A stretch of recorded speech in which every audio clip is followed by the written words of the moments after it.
Haryana BJP के अध्यक्ष मोहनलाल बड़ोली एक ऐसे चक्र में फंस गए हैं जो उनके सियासी करियर की बलि ले सकता है और उनके सामाजिक रसूख का बंटाधार कर सकता है। मोहनलाल बड़ोली के खिलाफ कसौली में रेप का केस दर्ज हो गया है और ये केस उनके लिए सबसे बड़ी चुनौती बन गया है, उनके लिए सबसे बड़ी सिरदर्दी बन गया है और इस केस के चलते उनके लगातार दूसरी बार प्रदेश अध्यक्ष बनने के ऊपर भी सवालिया निशान लग गए हैं। आखिर मोहनलाल बड़ोली को किसने अपने चक्कर में फंसाया और मोहनलाल बड़ोली किस तरह से किसी के झांसे में आकर एक ऐसे मामले के अंदर गिर गए हैं जो उनके सियासी करियर का बेड़ा गर्क कर सकता है। इस मामले में सबसे ज़्यादा सवालिया निशान किसी पर अगर लग रहे हैं तो वो दुष्यंत चौटाला के एक पुराने चेले हैं। आखिर दुष्यंत चौटाला का ये पुराना चेला कौन सा है और इसने ऐसा क्या कर दिया है जिसके चलते उसकी भूमिका सवालों के घेरे में है, संदेह के घेरे में है और मोहनलाल बड़ोली के खिलाफ किस तरह से उनको मुख्य तौर पर जिम्मेदार ठहराया जा रहा है। ये अंदर की कहानी को जानने के लिए आप आज की इस खरी खरी खबर को गौर से देखिए।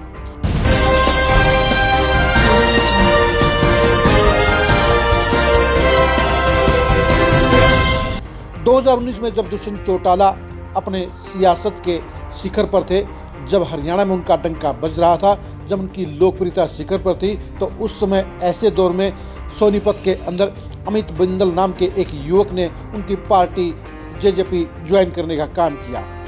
उससे प्रभावित होकर दुष्यंत चौटाला ने उनको सोनीपत सीट से प्रत्याशी भी बनाया। वो चुनाव हार गए।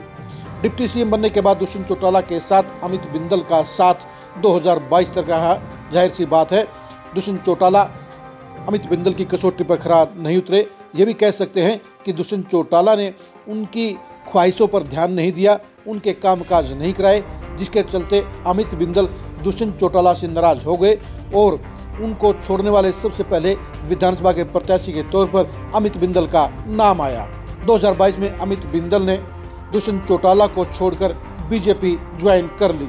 बीजेपी ज्वाइन करने के बाद बड़े बड़े नेताओं के साथ अमित बिंदल ने रिलेशन बनाने का काम किया और इन नेताओं की श्रेणी के अंदर, सूची के अंदर मोहनलाल बड़ोली का नाम भी शामिल है। बेशक उस समय मोहनलाल बड़ोली सिर्फ राय से विधायक थे, लेकिन उसके बाद उनका रुतबा बढ़ता गया। उन्होंने लोकसभा का चुनाव भी लड़ा और उसके बाद प्रदेश अध्यक्ष भी बन गए। लेकिन उनको जिस मामले में फंसाया गया है वो एक खास रणनीति के तहत अंजाम दिया लगता है। अब आप ही बताइए, आखिर 1.5 साल के बाद बड़ोली के खिलाफ दर्ज हुई ये एफआईआर अचानक चर्चा में क्यों आई, अचानक वायरल क्यों हुई? आखिर 1.5 साल तक किस बात का इंतजार किया गया? जहाँ तक इस मामले में हिमाचल पुलिस की बात है तो हिमाचल पुलिस ने इस मामले को गंभीरता से लिया, लेकिन दिक्कत इस बात की है कि उसके पास मोहनलाल बड़ोली के खिलाफ कोई भी सबूत नहीं है। वहाँ पर कांग्रेस की सरकार है। अगर मोहनलाल बड़ोली के खिलाफ सबूत मिल जाते तो फिर कांग्रेस उसे बड़ा मुद्दा बनाने में देर नहीं करती। सबसे पहली बात तो यह है कि अपने आप को पीड़िता बताने वाली महिला ने अपना मेडिकल नहीं कराया। इसके साथ साथ होटल में ठहरने और वहां पर उनके साथ किए गए बर्ताव को लेकर कोई सीसीटीवी की फुटेज भी नहीं है। जाहिर सी बात है कि 1.5 साल के बाद इस तरह के सबूत ना तो रहते हैं और वहां के स्टाफ के पास भी इस बारे में कोई भी याददाश्त नहीं है। ऐसे में हिमाचल पुलिस के पास कोई भी ठोस सबूत नहीं है। जाहिर सी बात है इसीलिए मोहनलाल बड़ोली के खिलाफ वहां पर कोई बड़ी कार्रवाई नहीं हो पाई।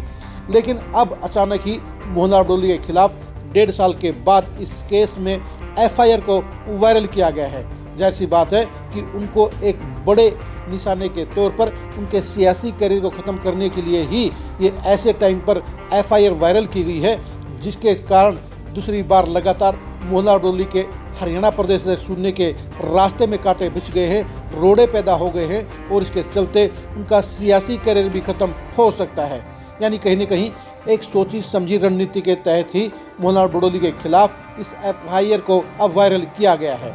इस मामले में कितनी सच्चाई है तो नहीं कहा जा सकता, लेकिन इस मामले में अमित बिंदल की भूमिका सबसे ज़्यादा संदेह के घेरे में है, क्योंकि युवतियों ने एफआईआर में साफ तौर पर लिखा है कि वो अमित बिंदल के साथ ही कसौली में होटल में गए थे। वहां पर उनकी मुलाकात मोहनलाल बड़ोली और सिंगर के तौर पर रॉकी मित्तल के साथ हुई। यानी रॉकी मित्तल और मोहनलाल बड़ोली दोनों ही बीजेपी के नेता थे। अमित बिंदल भी बीजेपी के नेता थे। जाहिर सी बात है तीनों के आपस में रिलेशन थे।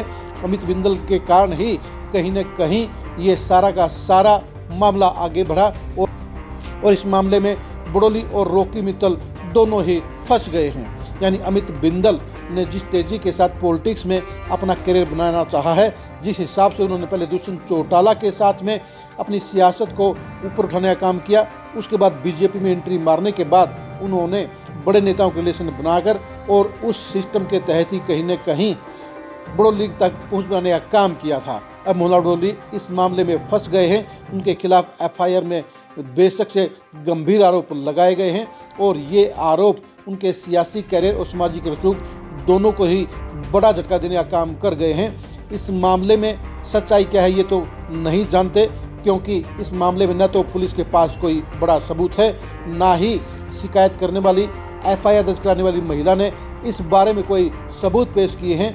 यानी एक सोची समझी प्लानिंग के तहत ही इस मामले में मोहनलाल बड़ोली फंसते हुए नजर आए हैं। रॉकी मित्तल भी इस सारे के सारे चक्री में उनके भागीदार बने हैं। यानी उनको भी कहीं न कहीं रिलेशन के जरिए इस मामले में फंसाया गया है।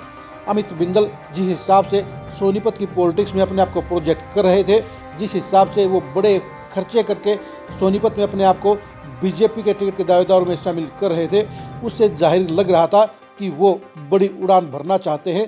लेकिन ना तो उन्हें पहले जेजेपी में बड़ा मुकाम मिला, उनको दुष्यंत चौटाला ने ज़्यादा भाव नहीं दिया, और अब बीजेपी में आने के बाद भी 2.5 साल में उनको उनकी मनचाही मंजिल नहीं मिली, यानी बीजेपी की टिकट नहीं मिली। और ऐसे में अब बीजेपी के संगठन के चुनाव से ठीक पहले मोहनलाल बड़ोली की 1.5 साल पहले एफआईआर का वायरल होना इस बात की गवाही देता है, इस बात के संकेत देता है कि इस मामले में कहीं न कहीं एक बड़ी प्लानिंग के तहत ही इस कार्रवाई को अंजाम दिया गया है।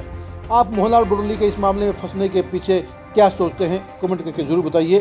क्या मोहनलाल बड़ोली और रॉकी मित्तल इस मामले में गुनाहगार हो सकते हैं, ये भी कमेंट करके जरूर बताइए। 1.5 साल के बाद इस एफआईआर की कॉपी का वायरल होना क्या संकेत देता है, ये भी कमेंट करके जरूर बताइए। आप हमारे फेसबुक पेज को फॉलो कीजिए, आप हमारे यूट्यूब चैनल को सब्सक्राइब कीजिए। नमस्कार।